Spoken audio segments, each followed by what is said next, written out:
বিষ্ণু ঈসা ইসলামের কাছে এক সাহাবী এসে বলল, ইয়া রাসূলুল্লাহ আ'তিনি শাইআন, আপনি আমাকে কিছু দান করেন, আমার কিছুই নাই। বিষ্ণু বললেন, তোমার কিছু নাই? সাহাবী বললেন, ইয়া রাসূলুল্লাহ ঘরে আমার শুধু দুইটি জিনিস আছে। কয়টা? চিল্লায় বলেন কয়টা? এক হচ্ছে একটা জামা, দুই হচ্ছে পানি খাওয়ার একটা জগ। বিষ্ণু বললেন, এই দুইটাই নিয়ে আস। বিশ্বনবীর কথা শুনে ওই সাহাবী ঘর থেকে জামা নিয়ে আসলেন, পানি খাওয়ার জগ নিয়ে আসলেন।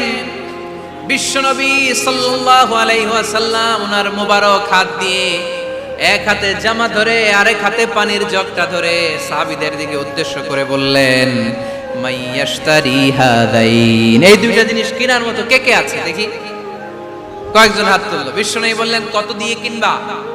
এক সাহাবী বলে, ইন্নী আশতারিহিমা বিদিরহাম, ও নবী যদিও এগুলো আমার দরকার নাই, কিন্তু আপনি যেহেতু নিলামে ডাক তুলেছেন, ইয়া রাসূলুল্লাহ ইয়া হাবিবাল্লাহ, আপনার সম্মানে আমি 1 দিরহাম দিয়ে দুইটা জিনিস কিনে নেব।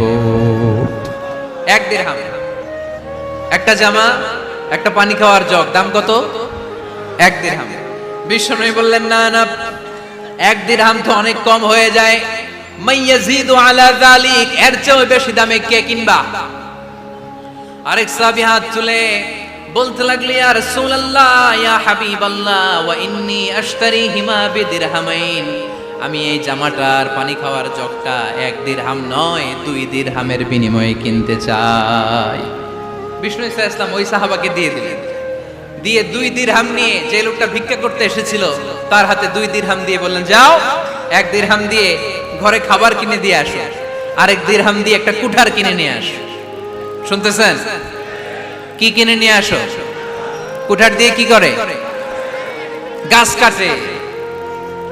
ওই সাহাবী কুঠার কিনে নিয়ে আসার পরে বিশ্বনবী নিজ হাতে কুঠারের মধ্যে একটা কাঠের হাতল লাগাই দিলেন। আল্লাহু আকবার! হাতল ছাড়া কুঠার ইউজ করা যাবে?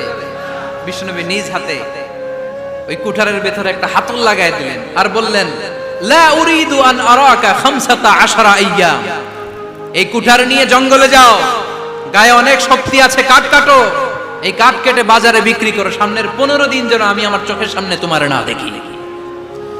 বিশ্বনবীর পরামর্শ অনুযায়ী কুঠার নিয়ে ওই সাহাবী জঙ্গলে চলে গেলেন।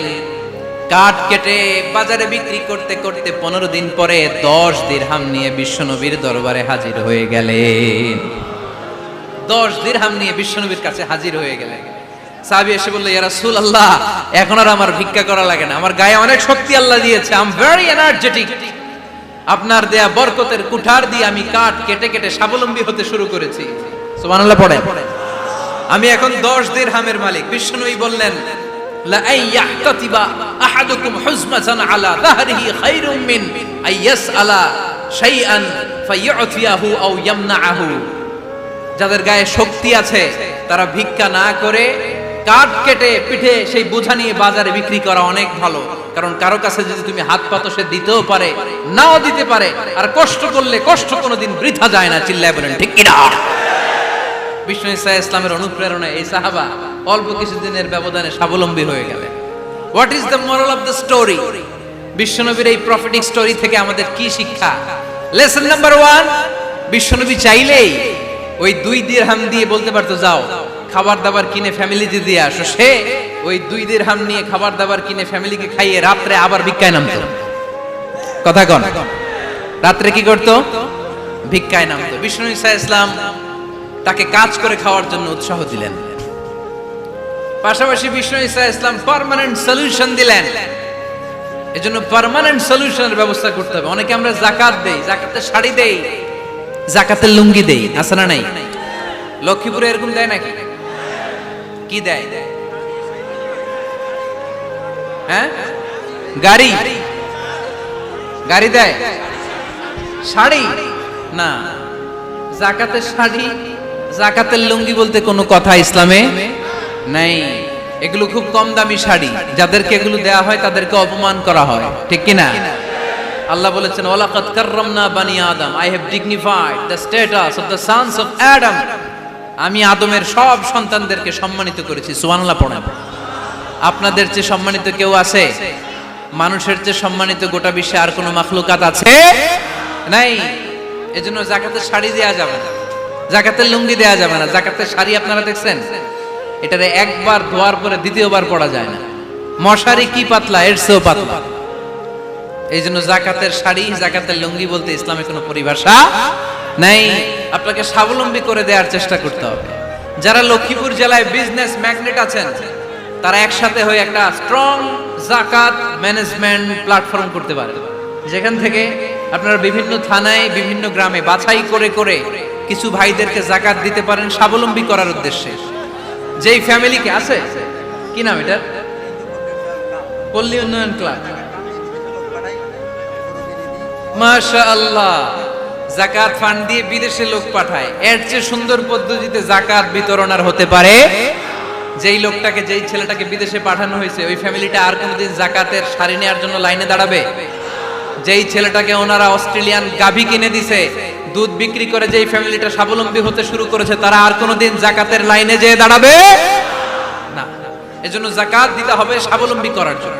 ইসলাম আমাদেরকে এটাই শিখিয়েছে, কাজ করে খেতে হবে। কাজে লজ্জা নেই, লজ্জা হচ্ছে অলসতায়। লজ্জা কিসে? আজকের আলোচনা থেকে এটা মুখস্থ করে নিতে হবে, কাজে লজ্জা নেই। লক্ষ্মীপুরের ইয়াংস্টারেরা শ্রমে লজ্জা নেই, পরিশ্রমে লজ্জা নেই, লজ্জা অলসতায়। লজ্জা কিসে? আরো জোরে। নবীরা কি এমনি এমনি বসে বসে খাইছে?